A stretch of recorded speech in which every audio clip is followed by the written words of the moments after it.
Auzubillahiminash-shaytanir-rajeem. Bismillahir-rahmanir-rahim. Start with the name of Allah, the most beneficent and the most merciful. Hope you all are doing well. काफ़ी busy schedule था मेरा, जिसके वजह से मैं video नहीं बना पा रहा था, तो जिसकी वजह से मैं काफ़ी दिनों बाद आप लोगों से मुखातिब हूँ। बहुत अच्छा लग रहा है मुझे वीडियो बनाते हुए आप लोगों के सामने और आप लोग से मुखातिब होते हुए। अच्छा, ये जो मैं वीडियो बना रहा हूँ आप लोग देख सकते हो कि बहुत ज़्यादा अंधेरा है यहाँ पर रूम में। तो ये इसलिए है क्योंकि ये मैं वीडियो बनाने वाला हूँ वो मेरे स्टूडेंट्स के लिए ख़ासकर। तो वहाँ पे जो लाइटिंग हो रही थी, लाइटिंग से बोर्ड पर अफेक्ट पड़ रहा था, जिसकी वजह से मैंने लाइट को बंद कर दिया। अच्छा, और बाकी मैंने तो बता दिया था कि अगर मैं स्टूडेंट्स के लिए वीडियो बनाऊँगा तो मैं थंबनेल लगा दिया करूँगा, पिछली वीडियो में मैंने बताया था। खैर, अगर आप लोग जो मुझे चाहने वाले हैं, देखने वाले हैं, दूसरे स्टूडेंट से बाहर जो भी लोग हैं वो मुझे देखना चाह रहे हैं तो देखें। आपकी इंडिविजुअलिटी पे मैं अटैक नहीं करूंगा, लेकिन अगर वो अपना टाइम कहीं और लगाएं, बेहतर कामों में लगाएं जो कि उनके लिए बेहतर है, तो उनके लिए ही बेहतर है। मैं उनके भले की बात कर रहा हूँ, ना देखें तो बेहतर है आप, ठीक है। अच्छा, बाकी स्टूडेंट जो है मेरे 9 वाले और 10 वाले, फर्स्ट ईयर वाले, इंटर वाले, जितने भी हैं, आप लोग कॉलेज में चले गए हो अभी।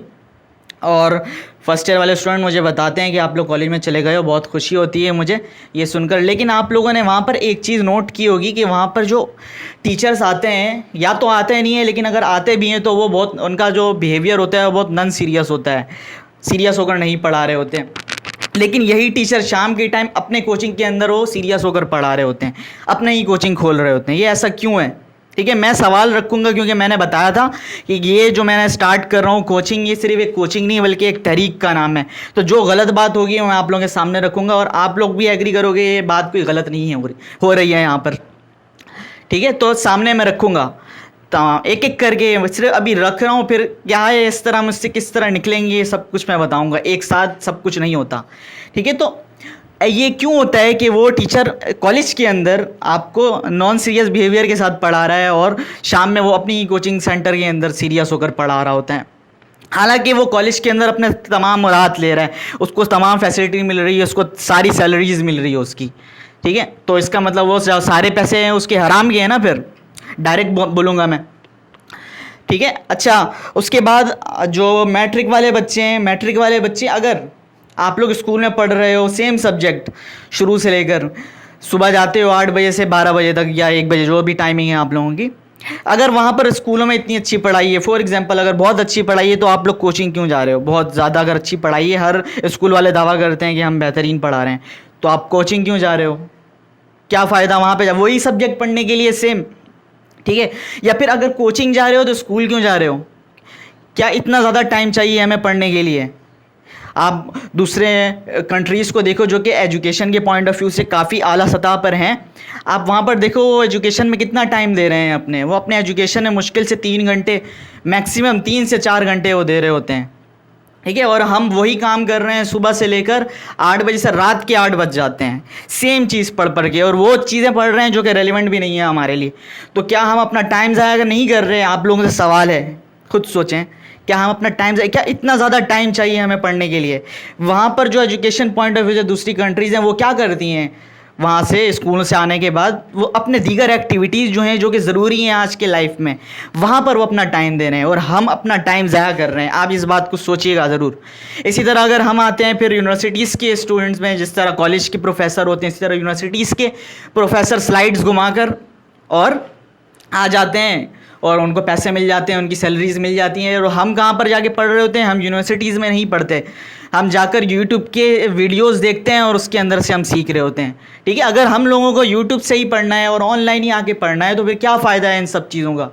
कहने का मकसद ये है कि इतना ज़्यादा टाइम ज़ाया करने की क्या ज़रूरत है? मुझे ये कल्चर मुझे बिल्कुल भी नहीं समझ में आती है, ठीक है। तो सब कुछ को एक कर दो ना, ऑनलाइन कर दो अगर करना है तो, या फिर किसी इतना ज़्यादा टाइम ज़ाया करने की बजाय कहीं कोई एक टाइम लगाओ आप एजुकेशन के अंदर, और वो भी रेलेवेंट सब्जेक्ट हों सारे, ठीक है। ये था, मुझे यहाँ पे तहफ़्फ़ुज़ात थे जो कि मैं चाहता था आप लोगों के साथ शेयर करूँ, ठीक है।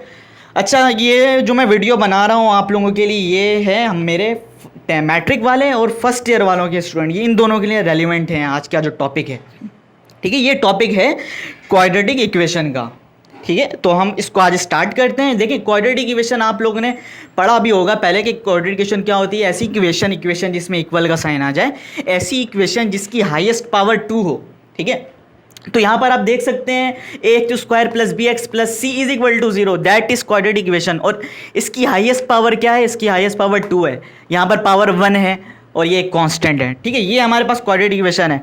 तो बच्चे बोल देंगे सर हम क्वाड्रेटिक इक्वेशन पढ़ रहे हैं, लेकिन ये यूज़ कहाँ पर होता है, ये सारी मैथ्स कहाँ पर यूज़ हो रहा है और इसके टॉपिक्स कहाँ पर यूज़ हो रहे हैं। तो देखें मैथ्स जो है ना, मैंने आप लोगों को पहले एक वीडियो में बताया था कि लाइफ के अंदर कुछ स्किल ज़रूरी होती हैं प्रोफेशनल लाइफ के अंदर। तो उसके अंदर एक स्किल होती है प्रॉब्लम सॉल्विंग स्किल। तो मैथ जो है ना, ये मैथ्स आपके प्रॉब्लम सॉल्विंग स्किल्स को एनहांस करता है with the help of the analytical skill and logical reasoning. इन दोनों के तहत आपकी जो प्रॉब्लम सॉल्विंग होती है वो आपकी बेहतर होती है। ठीक है, मैथ इज़ एवरीवेयर, मैथ के इंपॉर्टेंस पे मुझे इम्पोज करने की ज़्यादा ज़रूरत नहीं है। ठीक है, तो मैथ हर ही जगह है। आज उसी का एक टॉपिक है क्वाड्रेटिक इक्वेशन। अब क्वाड्रेटिक इक्वेशन के बारे में बच्चे पूछते हैं कि सर क्वाड्रेटिक इक्वेशन हम कहाँ यूज़ कर रहे होते हैं। ठीक है, ये क्वाड्रेटिक इक्वेशन है। रूट्स, ठीक है, रूट्स क्या है? वो है जो कि अननोन वेरिएबल है, जो कि इस इक्वेशन की मदद से इस इक्वेशन के अंदर जो अननोन वेरिएबल्स होंगे उसको हम फाइंड आउट कर लेंगे और हम बताएंगे कि ये जो रूट्स हैं वो इस इक्वेशन को ट्रू कर रहे हैं, ज़ीरो बना रहे हैं, नहीं बना रहे, इट्स होल्ड्स ट्रू और नॉट। ठीक है, ये उसके रूट्स कहलाएंगे। लेकिन सर ये सारी चीज़ें यूज़ कहाँ पर होती हैं? तो फॉर एग्जांपल ये एक रूम है हमारा। अब रूम के अंदर आपको इस रूम का आपको एरिया पता है। ठीक है, एरिया मैं आपको बता देता हूँ 45 है और हमें ये नहीं पता कि इसका लेंथ कितना है और ब्रेथ कितना है। हम सिर्फ एक अजम्पशन लगा सकते हैं, अप्रोक्सीमेट वैल्यू हम बता सकते हैं कि जो इसकी लेंथ है वो इसके ब्रेथ के मुकाबले में 5 गुना ज़्यादा है, या फिर इसका जो ब्रेथ है वो इसके लेंथ के मुकाबले में 5 गुना ज़्यादा है। इस तरह हम सिर्फ अजम्पशन लगा सकते हैं, अजम्पशन कर सकते हैं। ठीक है, क्योंकि यहाँ पर तो हम अंदाज़ा लगा लेंगे इसकी लेंथ इतनी है और इसकी ब्रेथ कितनी है, लेकिन एक इनक्लोज सरफेस के अंदर हम सिर्फ अजम्पशन कर सकते हैं। ठीक है, फॉर एग्जांपल अगर एरिया यहाँ पर इस रूम का 45 है। अच्छा, मैं आप लोगों को समझाता हूँ, इसके लिए मुझे रेस करना पड़ेगा, लेकिन ये आप लोग स्क्रीनशॉट ले लीजिएगा या लिख लें अपने पास, क्योंकि मैं समझाने जा रहा हूँ।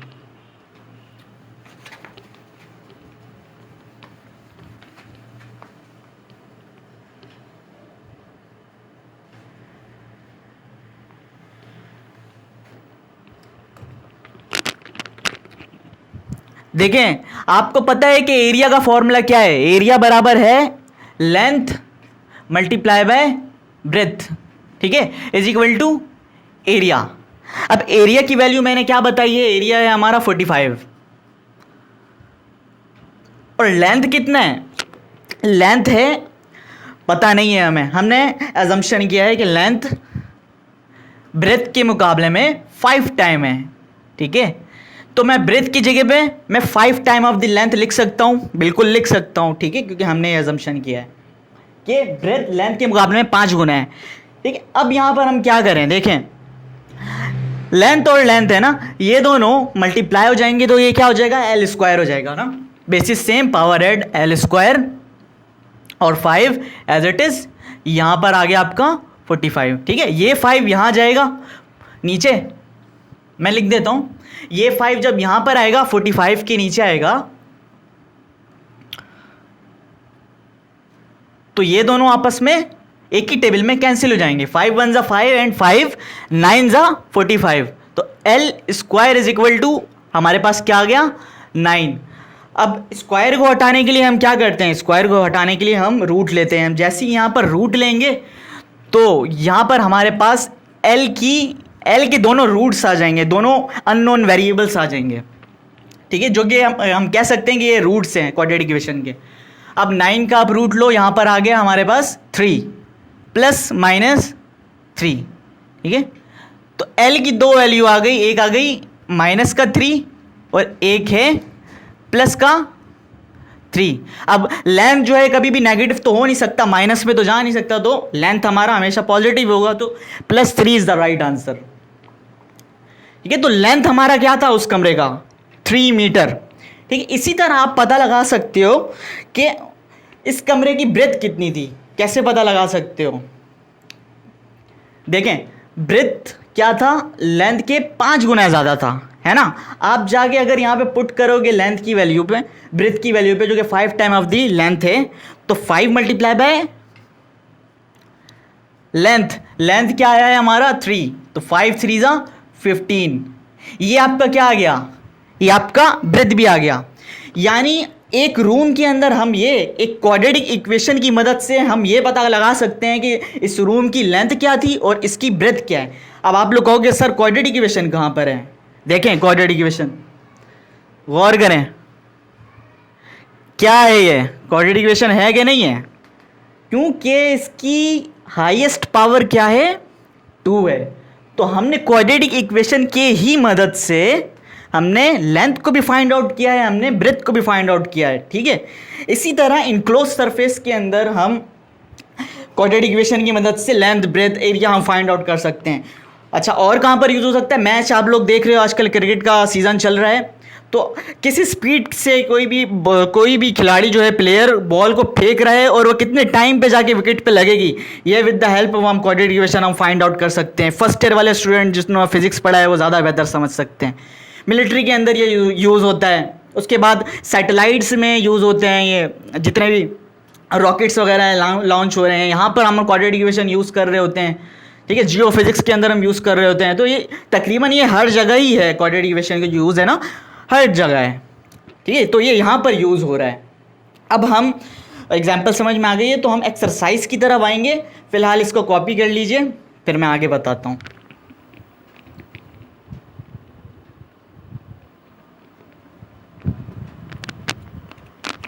ठीक है, इसको मैं इरेज कर रहा हूँ।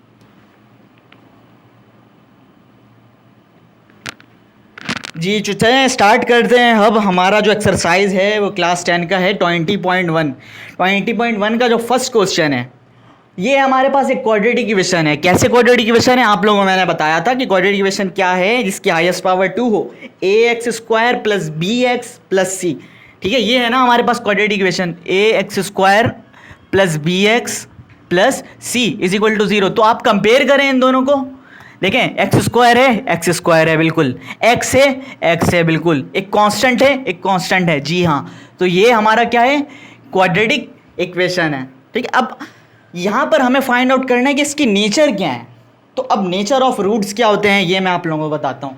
देखिए आप लोगों ने एक फॉर्मूला पढ़ा होगा कि x बराबर होता है -b ± √b² - 4ac/2 है, याद है आप लोगों ने पढ़ा है, ठीक है। तो ये जो b² - 4ac है, ये डिटरमाइन करता है कि इस रूट्स की क्या नेचर है, ये क्या रियल है, ये इमेजिनरी है, कॉम्प्लेक्स है, रैशनल है, इररेशनल है, ठीक है। तो ये जो b² - 4ac है, ये डिटरमाइन करता है कि इसकी नेचर क्या है, ठीक है। तो b² - 4ac इज डिटर्मिनेंट, इसको हम क्या कहेंगे, डिटर्मिनेंट। क्यों डिटर्मिनेंट कह रहे हैं, क्योंकि यही डिटरमाइन करता है कि नेचर क्या है। अब इसकी 4 कंडीशंस होती हैं, ठीक है, इसकी 4 कंडीशंस होती हैं। कंडीशन नंबर 1, अगर ये डिटरमिनेंट 0 से छोटा हो तो जो हमारे रूट्स आएंगे वो क्या होगा, वो अनइक्वल होगा और इमेजिनरी, यानी 0 से वो छोटा होगा और इमेजिनरी यानी माइनस में आएगा, आयोटा आ जाएगा, ये आगे चल के बात करेंगे उस पर। उसके बाद अगर ये डिटरमिनेंट 0 आ गया तो उसका मतलब क्या है, इसकी जो रूट्स है वो क्या है, वो रियल हैं और इक्वल हैं, ठीक है। और अगर हमारे पास डिटरमिनेंट 0 से बड़ा हो गया और वो परफेक्ट स्क्वायर हुआ, तो इसका मतलब क्या है, जो रूट्स है, परफेक्ट स्क्वायर से क्या मुराद है, परफेक्ट स्क्वायर का मतलब है कि ऐसे नंबर जो कि अपनी टेबल में दोबारा आते हो, 4 2 टाइम पढ़ें तो आ जाए स्क्वायर करके। अब देखें 4 9 16, 2 2 सा क्या होता है 4 होता है, 3 3 सा क्या होता है 9 होता है, 4 4 सा क्या होता है 16 होता है। इसी तरह 25 5 5 सा क्या होता है 25 होता है। इसी तरह 36 6 6 सा, इसी तरह 49 7 7 7 7 49। तो ये सारे नंबर्स आपके क्या होंगे, that is called perfect square. ठीक है, ये सारे नंबर आपके परफेक्ट स्क्वायर कहलाएंगे। तो अगर डिटरमिनेंट 0 से बड़ा हो और वो परफेक्ट स्क्वायर बन के आ जाए तो वहां पर उस रूट्स की नेचर क्या होगी, वो रियल होगा। रियल नंबर क्या है, अब रियल नंबर 0 या फिर 0 से बड़े जितने भी नंबर होते हैं उसको हम रियल नंबर कहते हैं। रियल सामने हो जो 0 हो, ठीक है, 0 से बड़े जितने भी नंबर हैं वो रियल है।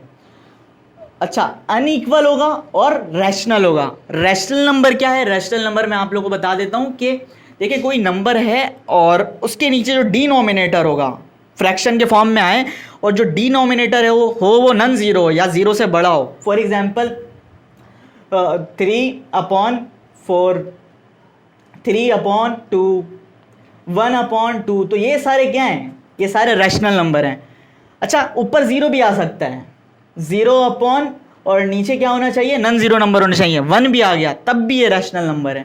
ठीक है, डिनोमिनेटर हमेशा क्या होना चाहिए, आपका 0 से बड़ा होना चाहिए। Simple, that is rational number. और इर्रेशनल क्या है इसके मुकाबले में, इर्रेशनल वो है जो कि नीचे अगर 0 आ जाए, ठीक है, फ्रैक्शन की फॉर्म में आ जाए और वो 0 ही बने आखिर में, तो वो सारे नंबर इर्रेशनल नंबर हैं। तो irrational number, rational number, real क्या है, इमेजिनरी क्या है, ये सब आपको पता चल गया। कंडीशन नंबर 4, अगर डिटरमिनेंट 0 से बड़ा हो और परफेक्ट स्क्वायर ना हो। परफेक्ट स्क्वायर समझ में आ गया ना, ये तमाम नंबर जो कि अपने ही टेबल में दूसरी दफ़ा आए। अब 4, 9, 16, 25 ये सारे परफेक्ट स्क्वायर हैं। फॉर एग्जाम्पल 1 परफेक्ट स्क्वायर बन सकता है, 3, 5, 7, 11 ये सारे नंबर क्या हैं, ये परफेक्ट स्क्वायर नहीं बन सकते कभी भी।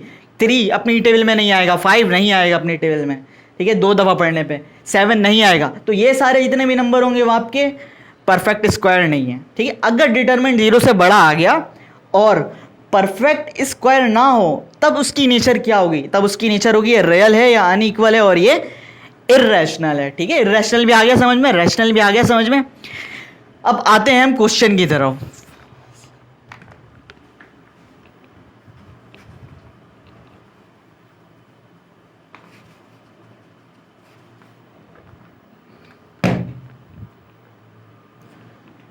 चलें, हमें डिटरमाइन करना है कि इस इक्वेशन के नेचर क्या है, रूट्स की नेचर क्या है। तो हम किस तरह डिटरमाइन करेंगे, मैंने बताया था डिटरमिनेंट का फॉर्मूला क्या है, डी, डिटरमिनेंट को हमने डी से शो किया है, D is equal to b square minus 4ac। ठीक है, इस फॉर्मूले से आप फाइंड आउट कर सकते हो रूट्स के नेचर को। अब बताएं यहां पर a क्या है, b क्या है और c क्या है, जी बताइए। a क्या है, एक्स स्क्वायर था यहां पर, a एक्स स्क्वायर, तो यहां पर कुछ भी नहीं है, तो यहां पर क्या है, 1 है। a की वैल्यू क्या हुई, 1। ठीक है, एक्स स्क्वायर के साथ जो भी हो वो आपका a कहलाएगा, x के साथ जो भी हो वो आपका b कहलाएगा, बाकी जो बच गया है वो कांस्टेंट है, वो c है आपका। ठीक है, b क्या है यहां पर, b है 5। c क्या है यहां पर, c है माइनस का 6। आपको a, b और c तीनों की वैल्यू पता चल गई। c यहां पर माइनस का 6 क्यों है ये भी बताएं, प्लस का 6 क्यों नहीं है, क्योंकि फॉर्मूला क्या था, A X square plus B x plus का c था। ठीक है, यहां पर क्या है, माइनस का 6 है। ठीक है, तो c जो है वो प्लस का 6 नहीं हो सकता, क्योंकि प्लस माइनस माइनस बन गया है। अगर यहां पर प्लस होता और 6 माइनस का है तो ये दोनों माइनस होकर माइनस बनेगा ना, सही। तो c की वैल्यू +6 नहीं है, c की वैल्यू -6 है। साइन का ख्याल रखेगा बहुत ज़्यादा, ठीक है, इसके वजह से आपके आंसर में बहुत ज़्यादा चेंजिंग आ सकती है, बल्कि गलत ही हो जाएगा। ठीक है, ये आपका a, b और c है। अब हम जाके वैल्यूज़ को पुट कर देते हैं इस डिटरमिनेंट की फॉर्मूले में। b की जगह पे हम क्या रखेंगे, हम 5 रखेंगे, -4a। a की जगह पे हम क्या रखेंगे, हम 1 रखेंगे। c की जगह पे हम क्या रखेंगे, हम -6 रखेंगे। ठीक है, मैं इसको इरेज कर दे रहा हूं, आप लोग ये लिख लीजिए, सारे कंडीशंस को लिख लीजिए, क्योंकि इसी की मदद से हम तमाम क्वेश्चंस को करेंगे।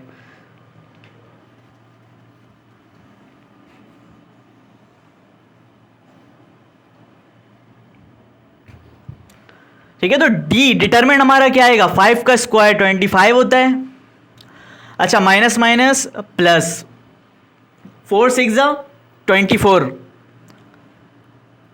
d की वैल्यू हमारे पास आई है 42। 9। अब ये जो डिटर्मिनेंट है वो क्या है, देखें वो 0 से बड़ा है, 49 0 से बड़ा है, ठीक है 0 से बड़ा है, तो हम कहाँ आते हैं, कंडीशन नंबर 3 में आते हैं। 0 से बड़ा है, अब क्या होने चाहिए, परफेक्ट स्क्वायर अगर हो तो ये होगी कंडीशन, परफेक्ट स्क्वायर अगर ना हो तो ये होगी कंडीशन। तो मुझे बताएं 49 क्या है, परफेक्ट स्क्वायर है कि नहीं है।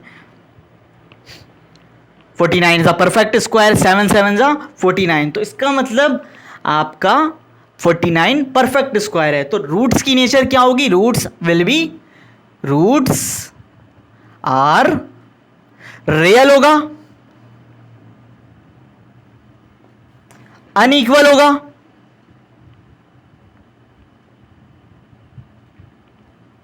एंड रैशनल होगा। ठीक है, इसको कर लीजिए कॉपी, फिर आगे चलते हैं।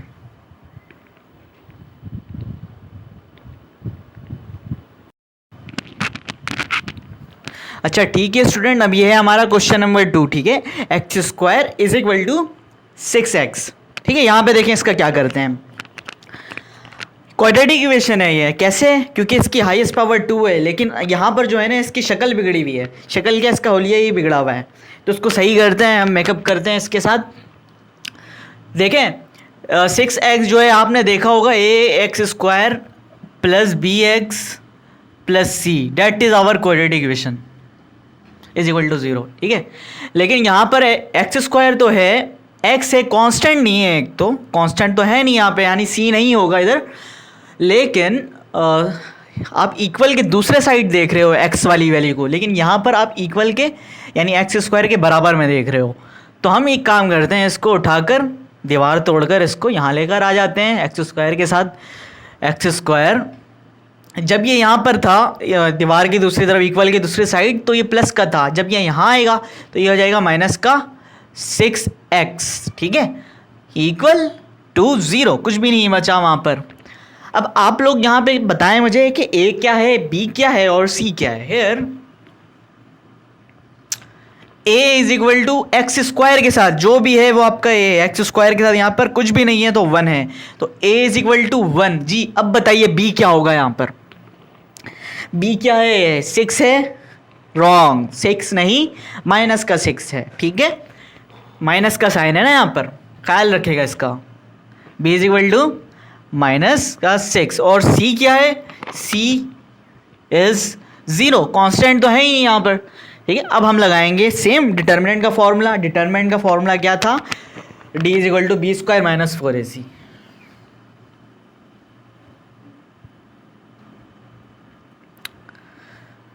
b की जगह पे b की वैल्यू रख देंगे माइनस के 6 का whole square minus 4ac। a क्या है, 1 है, c क्या है, c तो 0 है। ठीक है, तो माइनस के 6 पे होल स्क्वायर अप्लाई हो जाएगा, ये हो जाएगा 36, और 4 1 जा 4, 4 0 जा 0, 0 से कुछ भी मल्टीप्लाई हो 0 आएगा, तो 36 माइनस 0 36। Our determinant is 36। अब आप यहाँ पे देख सकते हैं कि क्या है ये 36 क्या है, 0 से ग्रेटर है, बड़ा है, और साथ साथ परफेक्ट स्क्वायर भी है। तो सेम जो हमारा क्वेश्चन नंबर 1 था उसकी नेचर क्या थी कि रियल था। ठीक है, रूट्स आर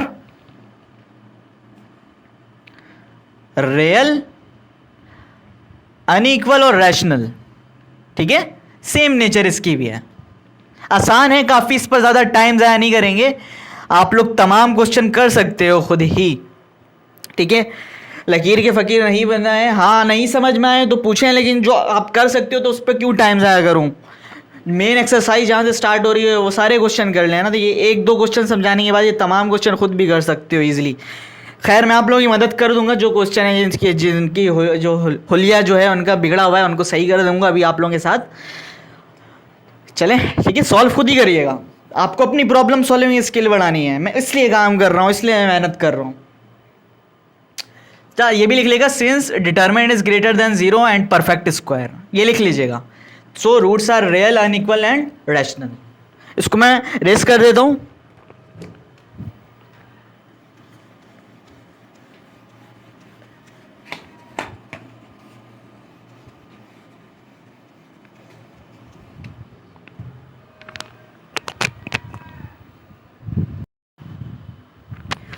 अच्छा तो स्टूडेंट ये कुछ क्वेश्चन है जहाँ पर मुझे लगता है कि मे भी प्रॉब्लम हो सकती है आप लोगों को, लेकिन माशाल्लाह से बहुत सारे बच्चे ज़हीन भी होंगे। अच्छा ये जो क्वेश्चन है देखें यहाँ पर 1 + 6x + 9x², इसका पूरा का पूरा हुलिया जो है वो बिगड़ा हुआ है। पैर नीचे हैं और सर नीचे है और पैर ऊपर है, लेकिन आप लोगों को घबराना नहीं है बिल्कुल भी। यहाँ पर इसको सीधा कर देते हैं, अभी ऑपरेशन करते हैं इसके साथ। ऑपरेशन नहीं, इसको ऐसे ही रखते हैं ना। आप ये देखिए कि x² के साथ जो भी है वो a है ना। तो x² के साथ क्या है, x² के साथ आपका 9 है, तो a आपका क्या हो जाएगा 9 होगा। Hair a = 9। x के साथ जो भी है वो आपका b है, तो x के साथ क्या है 6। और जो कांस्टेंट है वो आपका बच गया, जिसके साथ कुछ भी नहीं है वो आपका c है, तो c आपका क्या हो गया यहाँ पर 1 हो गया। ए बी और सी आपको पता चल गया है। आप डिटरमिनेंट के फॉर्मूला में वैल्यूज़ को पुट करो, d = b² - 4ac। वहाँ पर इन वैल्यूज़ को पुट करके मुझे ये बताओ कि आंसर क्या आ रहा है, और वहाँ पर जाके आपने ये खुद डिसाइड करना है कि इसकी नेचर क्या होगी। ठीक है, जो भी डिटरमिनेंट आ रहा होगा, आपको चारों कंडीशन याद है, वो याद है तो बस सारे हो जाएंगे ये। अगर जो भी जिस भी कंडीशन के अंदर वो उतर रहा है, आप उसको उस तरह से उसको सॉल्व कर दो कि इसके रूट्स की नेचर ये या ये हैं। ठीक है, मैं नहीं करवा रहा हूँ, आप लोग खुद करेंगे। आप लोग अपनी प्रॉब्लम सॉल्विंग स्किल बढ़ाएं, ठीक है, इसके लिए मेहनत कर रहा हूँ। अच्छा अब आते हैं इस क्वेश्चन में। यहाँ पर भी मुझे लगता है कि क्या प्रॉब्लम हो सकती है। यहाँ पर 6x है, दूसरे साइड है, उठाकर आप यहाँ ले आओ तो ये हो जाएगा 2x² - 6x + 8 = 0। a आपका क्या हो जाएगा जो x² के साथ है 2, b आपका क्या होगा जो x के साथ है माइनस का साइन का ख्याल रखेगा -6, b = -6 एंड c = 8। ठीक है, इसी तरह ये एक क्वेश्चन मुझे लगा है, तो यहाँ पर क्या होगा, यहाँ पर आप करें x को उठाकर यहाँ पर है ना इक्वल के दूसरे साइड ले आए, प्लस का है वहाँ जाएगा ये माइनस का हो जाएगा। ठीक है, बाकी किसी को भी चेंज करने की ज़रूरत नहीं है। हाँ, ये यहाँ पर हो गया 0। अब यहाँ पर हमारा a क्या होगा, a x² के साथ कुछ भी नहीं है तो a 1 है। b क्या होगा, x के साथ कुछ भी नहीं है तो b 1 है, माइनस का साइन है लेकिन, तो माइनस का 1। और c क्या है 1 है। ठीक है, फॉर्मूला में पुट करिएगा और मुझे बताएं कि डिटरमिनेंट क्या हो रहा है, और वहाँ से आप नेचर भी फाइंड आउट कर सकते हो। और क्वेश्चन में देखता हूँ जो मुझे समझ में आता है।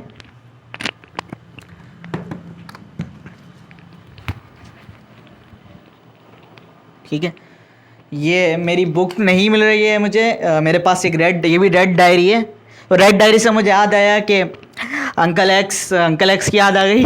अंकल आप लोग जो स्टूडेंट हो, ख़ासकर आप लोगों को इसमें मज़ा आता है ना, आप लोगों के कमेंट मैंने देखे हैं, ज़्यादातर आप लोग कमेंट करते हो। अच्छा अंकल एक्स का तो पता नहीं हो तो मिसिंग है, लेकिन जो अंकल एक्स का बेटा है वो मैसेज कर रहा है, खैरियत पूछ रहा था कोचिंग के बारे में, तो देखा मैंने, उससे रिप्लाई नहीं किया, स्नैप्स भी भेज रहा है मुझे वो। खैर देखते हैं, एक्सेप्ट तो कर लिया है, लेकिन मैं समझता हूँ कि हाँ, हर हाथ मिलाने वाला दोस्त नहीं होता वो। मेरे ख़्याल से मुझे ऐसा लगता है कि आगे भी वही हरकत करेगा, उसकी दुम टेढ़ी ही रहेगी। ठीक है, आगे चलते हैं, देखते हैं क्या होता है। अच्छा क्वेश्चन है हमारा जो मुझे लगता है आप लोग आगे कर सकते हो। अच्छा ये सारी चीज़ें जो मैं करता हूँ ना, जितनी भी चीज़ें की हैं अंकल एक्स वाली, ये सिर्फ और सिर्फ आप लोगों के लिए किए हैं, लेकिन इसके अंदर आप लोगों को सिर्फ इंटरटेनमेंट नज़र आया है, लेकिन इसके अंदर मैंने कुछ मैसेजेस भी दिए हैं। मैसेजेस पे आप लोग कंसंट्रेट करें, वो ज़्यादा ज़रूरी है आप लोगों के लिए। ठीक है, बाकी ये सब तो है इसलिए क्योंकि मुझे पता है कि बच्चों की साइकी क्या है, उनको किस तरह कैप्टिवेट करना है, ये सब चलता रहेगा, लेकिन मैसेज पे ज़रूर कंसंट्रेट करिएगा आप लोग। क्वेश्चन है 7th है ना हमारा,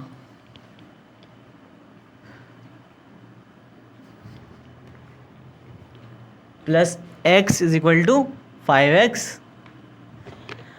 और लास्ट में है